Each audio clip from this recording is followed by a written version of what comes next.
Hey guys, Zack here, and this is my review of Trollhunters Tales of Arcadia.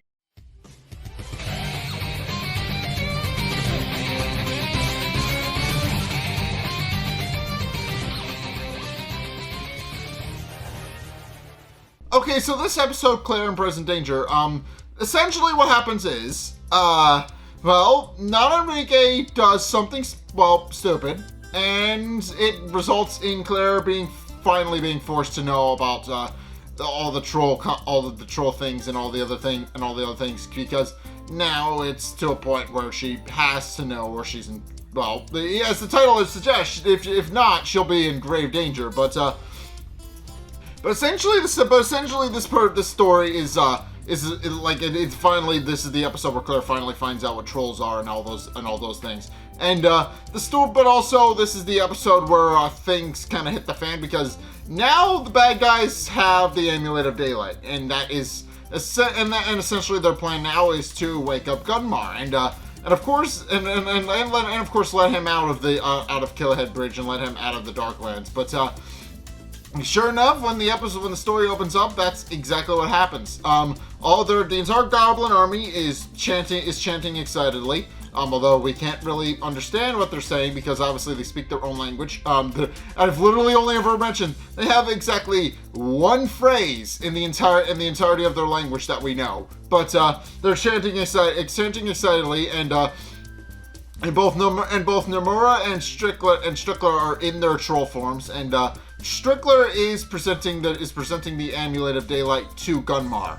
Pointing out that at which point Bilar finally, takes it from Strickler, and Gunmar is excited because it means he can finally go free and he can finally get out of the Darklands. He's very excited, and of course, Bilar points out that the honor should be all his because obviously he is Gunmar's son. He should be the one to let him out.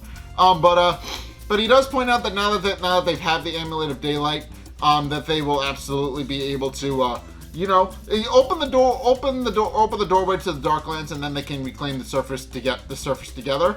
And of course, he then proceeds to make this big speech about how now that they have the amulet, they can, and with Gunmar and his armies now free, they can finally lead a legion of trolls and retake the surface. And with that, he then proceeds to place the Amulet of Daylight into the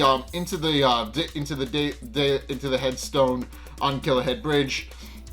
And initially, it seems to be working, with Gunmar being able to kind of pierce through the veil that's keeping him from getting out. But then it quickly becomes apparent that something is wrong, and that they're unable to actually, that Gunmar is unable to actually get out. And Gunmar even remarks that from his side the portal is closing. And of course it's at this point where everybody's confused as to what's going on, and Strickler instructs Bilar to take the amulet out of the bridge, but he can't. It won't come out, and eventually the portal inside Killahead Bridge closes, and the amulet just kind of falls out of the bridge on his own. At which point Strickler picks up the amulet and immediately realizes the problem. Of course, Bilar immediately grabs Strickler, telling him that the plan to use the amulet didn't work. But Strickler then reveals that he's quickly figured out the problem as to why it didn't open. Daylight is his to commands. Obviously, they need the Trollhunter to open Killahead Bridge. They didn't actually factor that into their plans. This entire time they've been being like, we need to kill the Trollhunter and take his amulet, or just otherwise get his amulet. But what they've quickly find out is that they need the Trollhunter to open Killahead Bridge, because it was a Trollhunter who sealed Killahead Bridge and sealed Gunmar in the Darklands to begin with. Obviously, they're going to need the current Trollhunter to get him open. And of course, it's at this point where they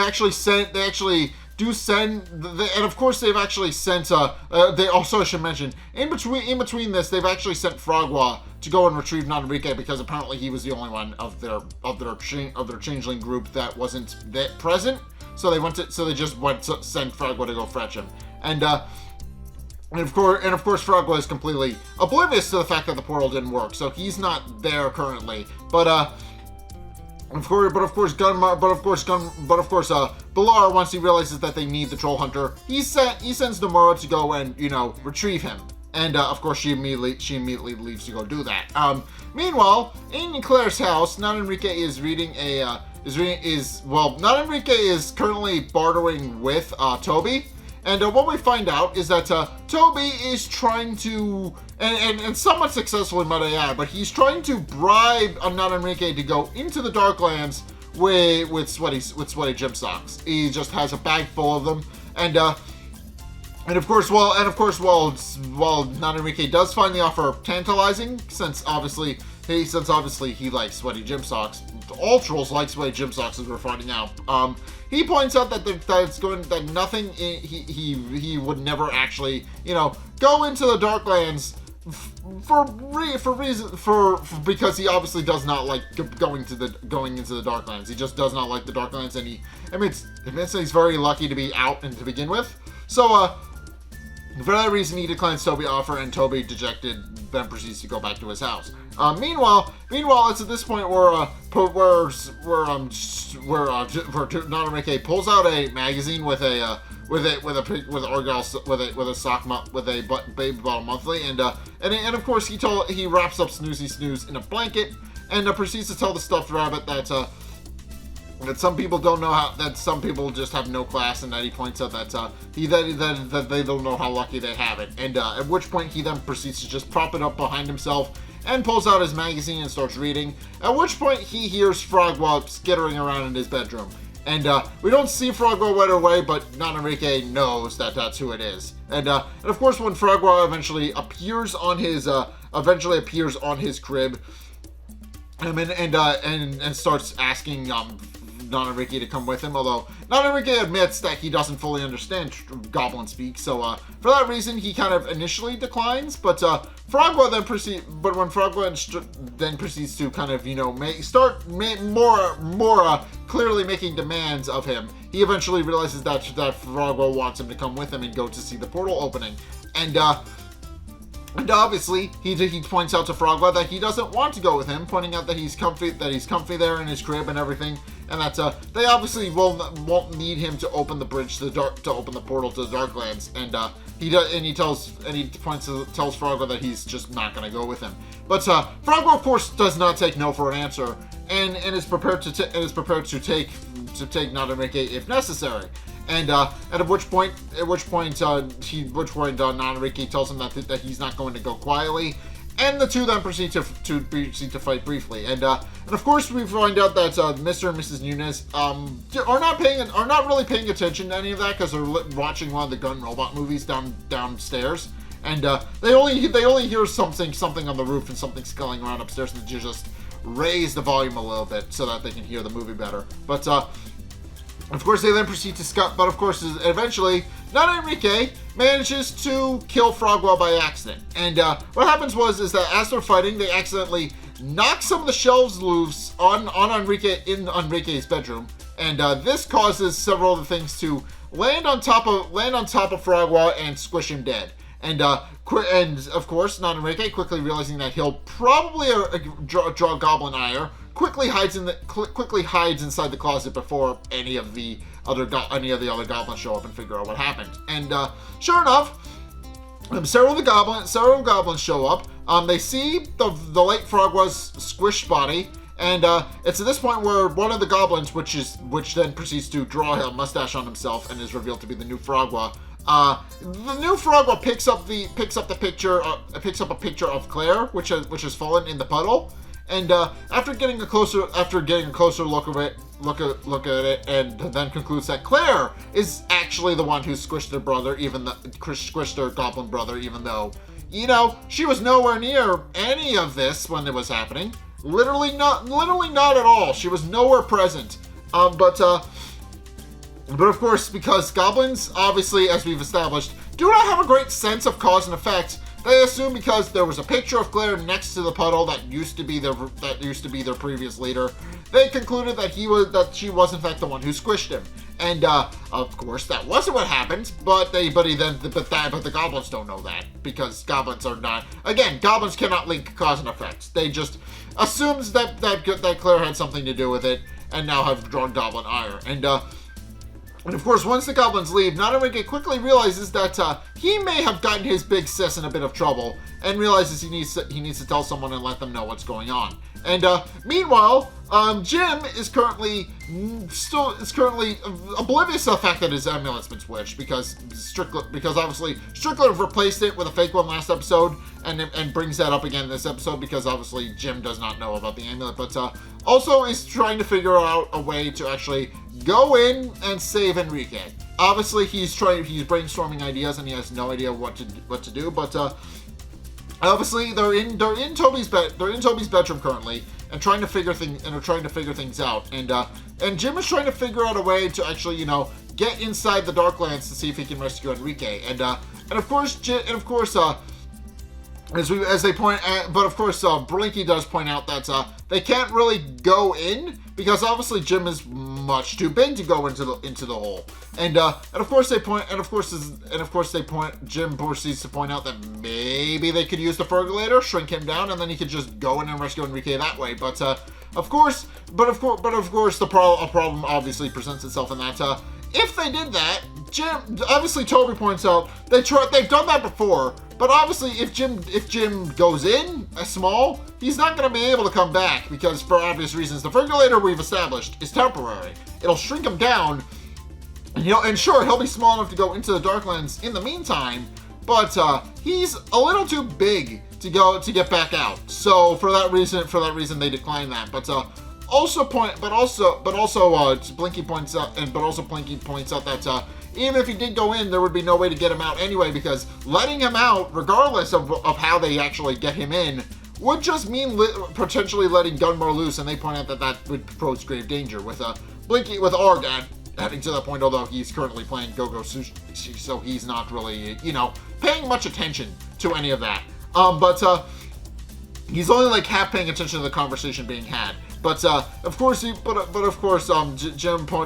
then proceeds to kind of sit down on Toby's bed defeated, asking what the point of him being the troll hunter is if he can't answer every call. And of course, Blinky then tells him that he does have a noble heart, better than most trolls, and does point out that he knows in time Jim will be able to answer that call and will be able to save Enrique, but the time is just not now.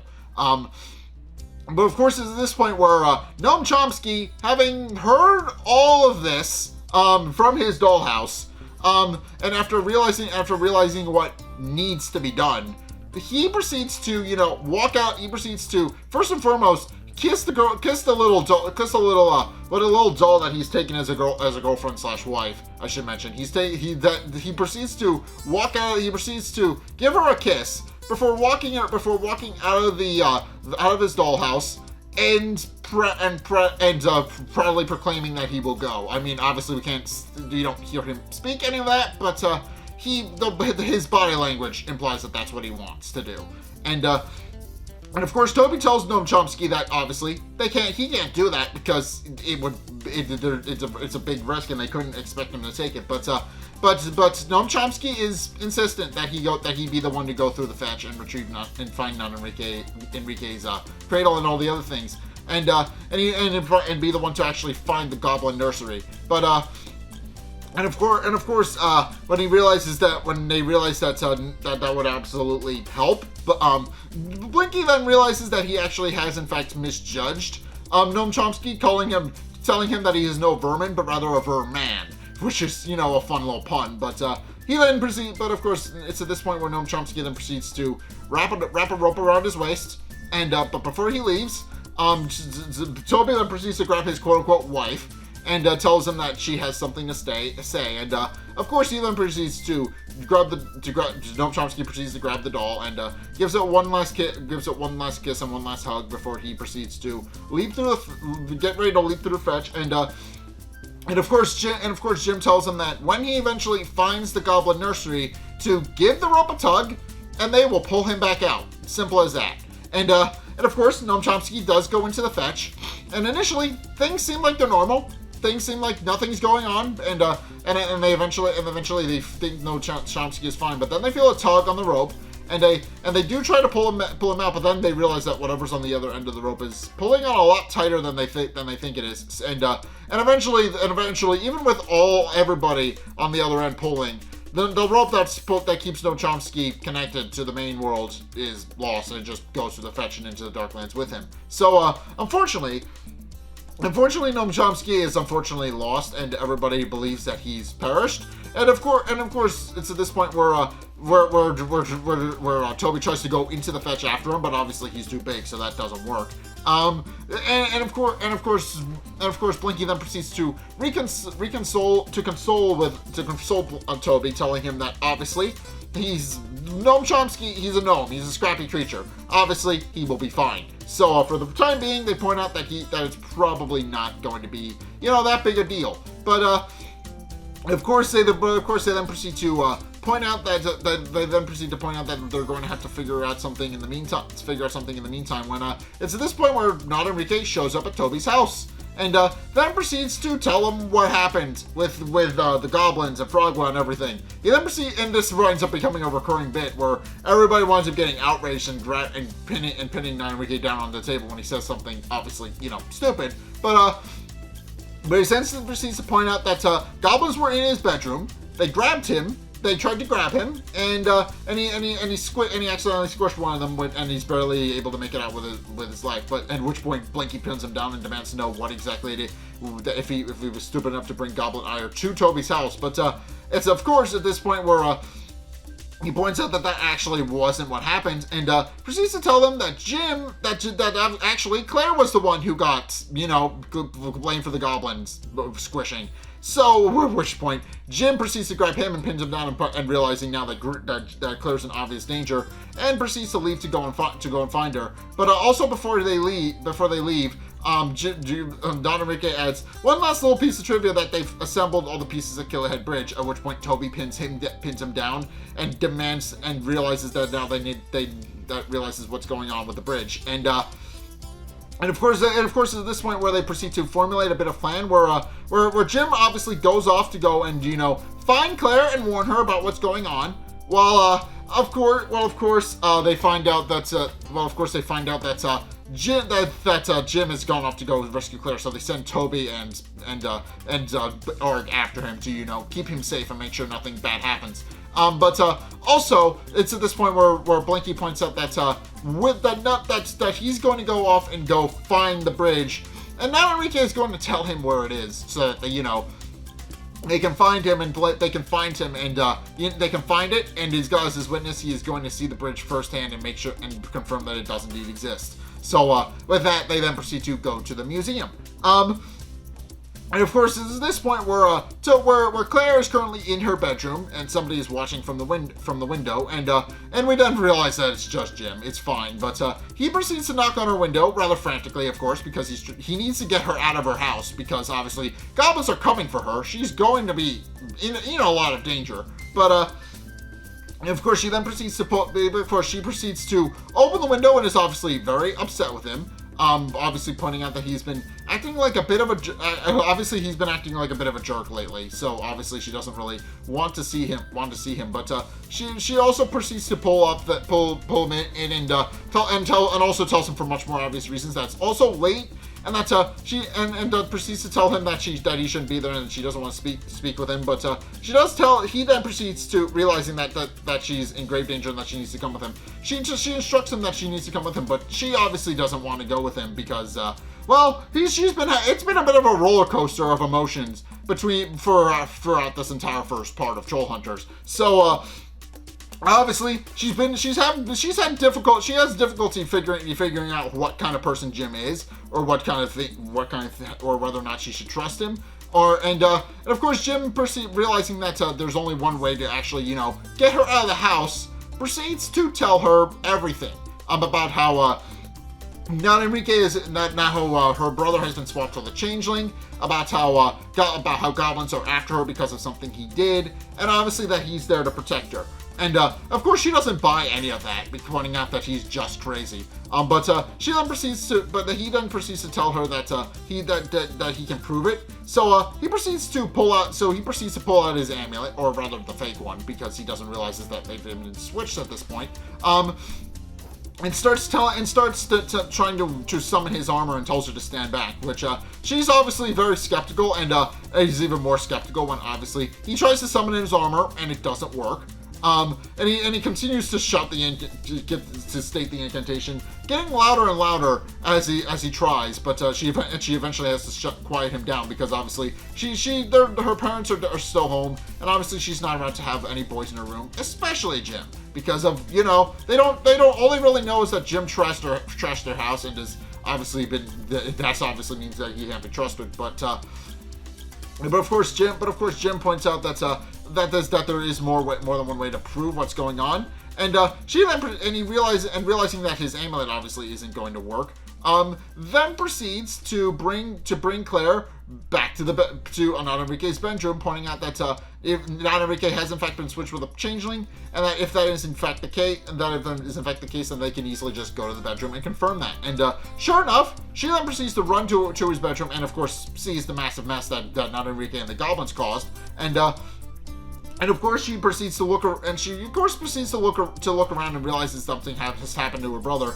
And then also proceeds to demand exactly what happened that Jim is telling her, what she did with her brother. But he just continues to reiterate his point about how obviously he's been swapped with a changeling. Although Claire doesn't initially believe him, and starts smacking him, demanding to know where her brother is. And he just compliments that she has a good right hook. But then proceeds to tell her that he's fine, and that he's at Toby's house, and that nothing is really going on, but that she does need to come with him because obviously she's in danger. And of course it's at this point where they hear a scuttling on the roof, and Jim knows it's goblins, but Claire believes it's just a raccoon. So Jim proceeds to open the window, poke his head out, and proceeds to start looking for the goblins, and of course they're standing over the roof of the house, and he quickly realizes that they're standing outside of Claire's bedroom, so he quickly slams the window closed, and he quickly realizes that they're in very danger because the goblins are literally at her house now. So for that reason, he once again insists that they trust her and follow her, and of course she doesn't fully understand what's going on. But of course the goblins she then starts hearing more and more some weird chanting coming from upstairs, and she points out that obviously she's not in any real, that she could be in real danger, but for the time being she just needs to trust him, and realizing now that something is obviously happening that isn't making a whole lot of sense. Despite her better judgment, she does decide to go with Jim, and they go out the window and out the back of the house, and of course, this at this point where they go outside, but of course Claire still doesn't trust Jim at this point, so she's trying to figure out what exactly is going on, since obviously Jim is obviously acting very strangely. She understands that, but she also points out Jim has been acting a little weird, and she doesn't fully understand what's going on with the Jim, but Jim points out that obviously they just need to get her as far away from the house as possible. And of course at this point she starts seeing the things crawling around her house. She doesn't understand that they're goblins, but she does see that they're obviously something that isn't, natural. So of course it's at this point where she then decides, yes, she will go with Jim, and he then proceeds to lead her into the woods, away from where anything could happen. But and of course it's at this point where Toby and Org then arrive at NotEnrique at the Nunez house. And of course, Arg has to hide in the bushes because obviously he's a troll. Obviously, we're a troll, man. That's gonna freak out some people. But of course, Toby then proceeds to ring the doorbell to Claire's house repeatedly. Initially, because they don't answer the door right away, and he's trying to get their attention, of course. But while he's doing that, Arg realizes that while Jim was escorting Claire out into the woods, she dropped her backpack. And he quickly when Mr. Nunez opens the door and answers the door, and despite obviously being annoyed at Toby for being on his front porch at a late hour, and of course at this point where he realizes that Arg has since picked up the scent and knows where Jim and Claire are, and decides to play it off as trying to sell Mr. Nunez a magazine, much to Mr. Nunez's annoyance, and then he just slams the door in Toby's face and goes back to watching Gun Robot. So, and and of course, Toby then then proceeds to follow Arg's lead, and then proceeds to follow the backpack and then proceed to go deep into the woods to try and look for Jim and Claire. And of course, at this point, where Jim throughout this has been trying to summon his armor and is trying to get it to work. And of course, Claire at this point has realized that whatever is after her isn't actually raccoons. But she tells him when he realizes that he can't really get his armor to work, he just tells her to hide behind a tree while he goes to look for a weapon. And of course, she then just sits tight, and that's at this point where she hears something rustling around in the bushes. And when she gets a closer look, she discovers a goblin, which comes out and tries to grab her. And she of course panics and runs, but Jim then has sense, grab a tree branch and fights it off. And of course, she's very visibly confused as to what's going on, but then starts to put some things together, and Jim quickly realizes that Jim seems a little too calm, and quickly realizes that obviously something's going on, but she realizes that now that it is in fact not raccoons. But of course, they then proceed to corner Jim and Claire, and Jim continues to try and summon his armor, but he's quickly realizing that is not working, and eventually he figures out that the amulet has in fact been switched. He gets a much better look at his amulet and discovers that the reason it's not working is that it's a fake. So and of course proceeds to demand for the glory of Merlin, where is his amulet? And of course, the amulet then proceeds to respond to Jim once he realizes that it's fake. And since Jim is currently in a life or death situation, the amulet then proceeds to kind of activate on its own. And because Strickler and Ballor are watching over it, while Nomura goes to go and find Jim and kidnap him and take him back to open the bridge for them. They then proceed to realize that the amulet, that something is weird is going on with the amulet, and of course the amulet starts flying around the room as it tries to get away from them and trying to make its way toward Jim. And despite Ballor and Strickler's best interest, it does eventually burst out of the top of the museum, and then proceeds to fly through the air. And this is a very dramatic scene, because it's very much this big heroic triumphant. There's this big heroic triumphant music as it flies through the air. And they do this, and they do have actually repeat this bit again during the movie. But since again there is this big heroic triumphant moment where the amulet flies in. But of course, it then proceeds to fly through the air and proceeds to fly through the streets of Arcadia, actually knocking Steve off his Vespa, who, I should mention, literally just got out of the hospital. I should mention that. The poor dude just got out of the hospital, and he immediately gets knocked flat on his ass again, and knocks out another tooth. So, yeah, unfortunately, Steve cannot just catch a break in early Tales of Arcadia. He just cannot catch a break, and there are repeated moments where he just gets into these kinds of situations. But of course, the amulet proceeds to fly through the streets of Arcadia, past Arg and Toby, who are currently in the woods looking for Jim, and they notice that it's weird, but Toby points out if it's a weird thing, it's probably a troll thing, and instructs Arg to follow it, and they do. And of course, as Jim and Claire are being surrounded by goblins, and the goblins are climbing all over Jim, the amulet proceeds to return to him, at which point Jim finally successfully summons his armor, and all the goblins just kind of fly off of him, as the amulet just kind of protects him and sends him flying. And Claire looks at the armor and kind of realizes that what Jim is. And of course she then proceeds to knock all of the goblins away with a sword, and proceeds to split them in half and burst them into nothing, and then proceeds to do that with pretty much the entire goblin horde that's attacking them, and he is successful at driving all the goblins off. And of course Claire is obviously, this causes Claire to think through some things, because first and foremost, she realizes now that the armor that Jim was wearing during his rehearsal was never actually a costume, but then also realizes that the letter that he wrote about her about fighting monsters is real. He's fighting. He's not like an inner demon, like suicide type thing, like actual honest to God monsters. And of course Jim adds that they're not actually monsters, they're actually trolls, and points out that some of them are good, and he's made friends with them.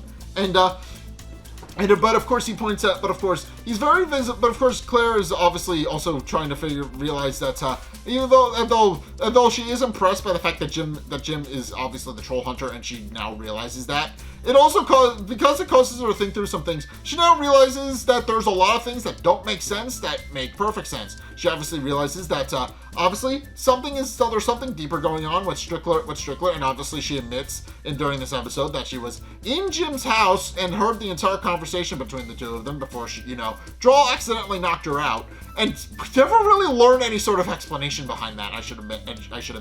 They never explain how she gets back to her house. She just does. But of course, but yeah, they go on to, but yeah, she also goes on to explain how the weird thing in his basement, and which is a fact Droll, and she also realizes now all the different weird things about how Jim has been skipping play rehearsals to be the troll hunter, and he's obviously been having trouble balancing some of those things. She also notices that Jim, of course, is that obviously Jim has been having weird mood swings, which she surmises was probably also a troll-related thing, and that he's been acting weirdly, and also the note, obviously, about the monsters and all the other things. She realizes he was fighting actual monsters, but she realizes now that everything she makes both makes no sense and makes perfect sense, but also points out but also realizes that there's probably a reason Jim has been skipping play rehearsals, because obviously there's more bigger things at stake than just, the play going well. And she openly admits that. But of course Jim tells her that she can't tell anybody about this, and that the play needs to go on, and they need to just go through their lives as if everything is normal. But of course, as they're talking about this, another goblin tries to sneak attack Jim, and he swats it and he slices it in half with daylight, and tells Claire that he hates them, and that he hates those things. But of course, she tells him that life is not that everything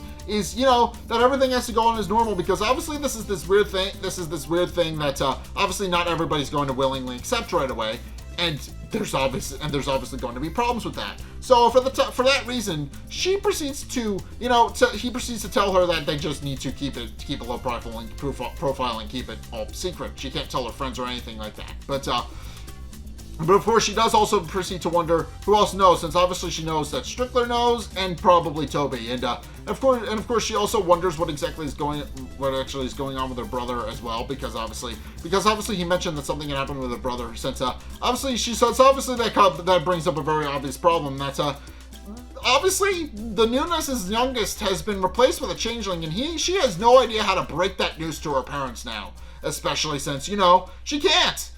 It's a very weird. It does open up a huge can of worms that the series does do a good job of addressing.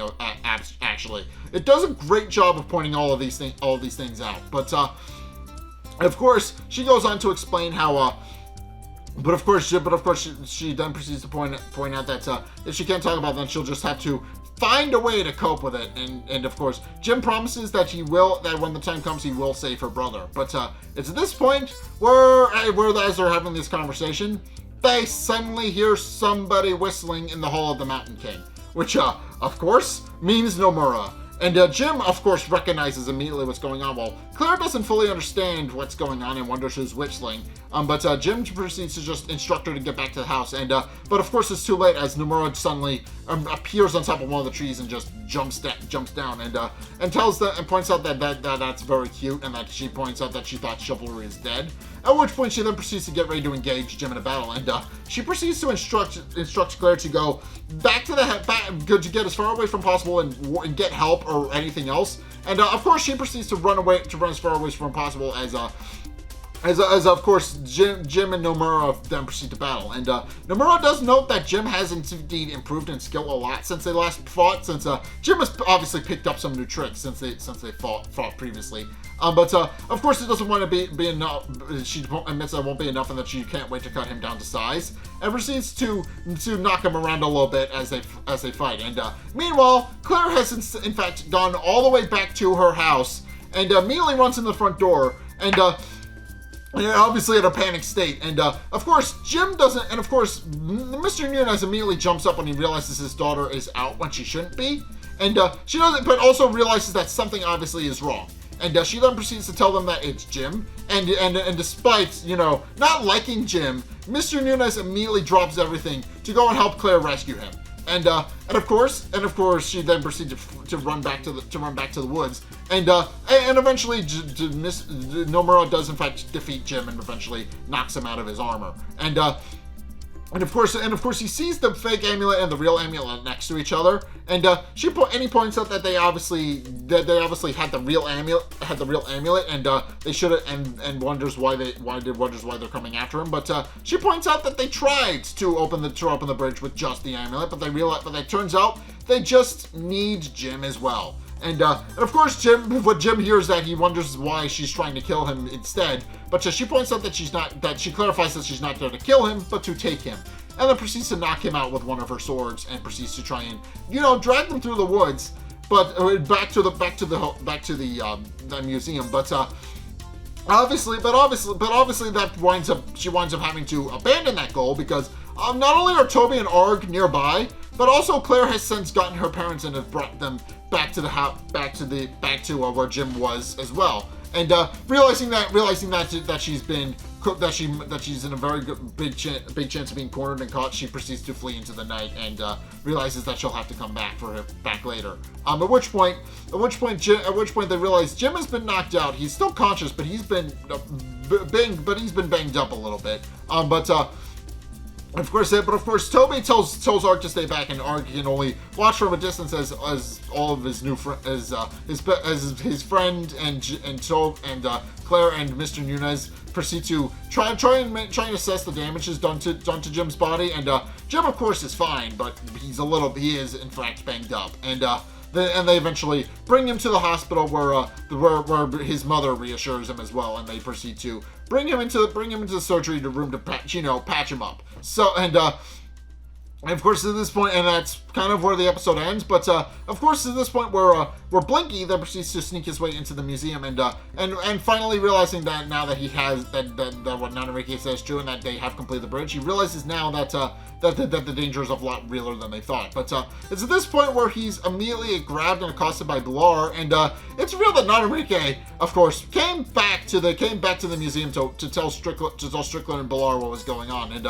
Strickler tells Blinky that if Jim won't open the door for them, then he'll probably open it for Blinky, and that's where the episode ends. So yeah, things have kind of hit the head. Now Jim is, so obviously first and foremost, Claire now knows about the troll world and all these other things, and of course she's very visibly confused about all the things he's talking about. She was very visibly confused about all the things he's talking about to him about troll market and goblins and trolls and all those other things. She didn't fully understand what was going on, but she eventually does trust him, and eventually after he successfully summons his armor and fights everything off, suddenly everything clicks into place, and now she's realizing Jim has been the troll hunter pretty much this whole time throughout the first 13 episodes now, and she's realizing now that Jim does in fact have some secrets that he can't tell people, and has in fact finally figured it out. But also more importantly, the episode sets up that now Jim has to open up Killahead Bridge to save Blinky's life. That is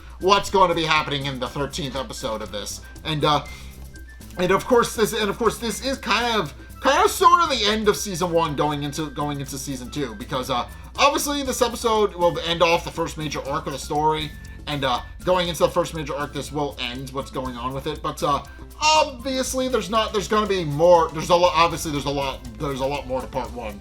And I will get to that next week, because 2 weeks from now, because I will explain that, because there isn't a reason for why. But essentially, this does put into a position where Jim now had to reveal to Claire basically everything about his secret double life as a troll hunter, and now she's finally in the know about what's going on. So now this is what I was talking about how Claire eventually becomes a major supporting ally to Jim in his quest to defeat Gunmar. But yeah, now this is finally like the episode where that finally happens. She now knows that that he's a troll hunter. She knows trolls are a thing. She knows all of that now.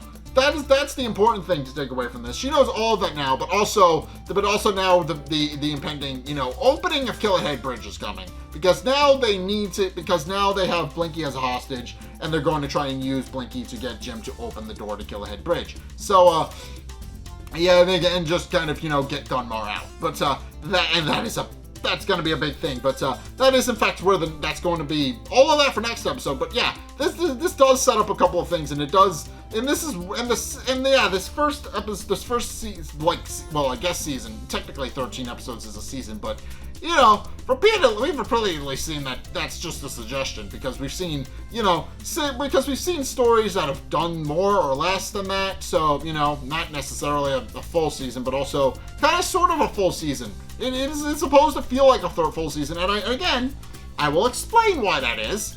But yeah, in case that is in fact going to do it for this episode, and next episode we get to the quote-unquote season 1 finale. I'll get to that in a minute, but I'll get to that next week. But for the time being, yeah, thank you guys so much for watching this review. If you enjoyed, be sure to like, comment, and subscribe. Also, be sure to follow me on Twitter in the description below. Be sure to check out my Patreon in the description below as well. Be sure to check out my Discord. Link is down in the description as always. Go check that out. Be sure to go and check out my Twitch. I stream Saturdays and Sundays, and I would appreciate it if you want to go hang out there. And I would just appreciate it if you did. Go and check out the videos linked in the end screen as well. The top video is the most recent video. It may or may not be this video. Whereas the bottom video is a video recommended to you based on what you've already seen from me. So if you want to try something new or see more of what you like, then be sure to check both of those videos out. But in any case, thank you guys so much for watching. And until next time, we'll see you guys in the next video.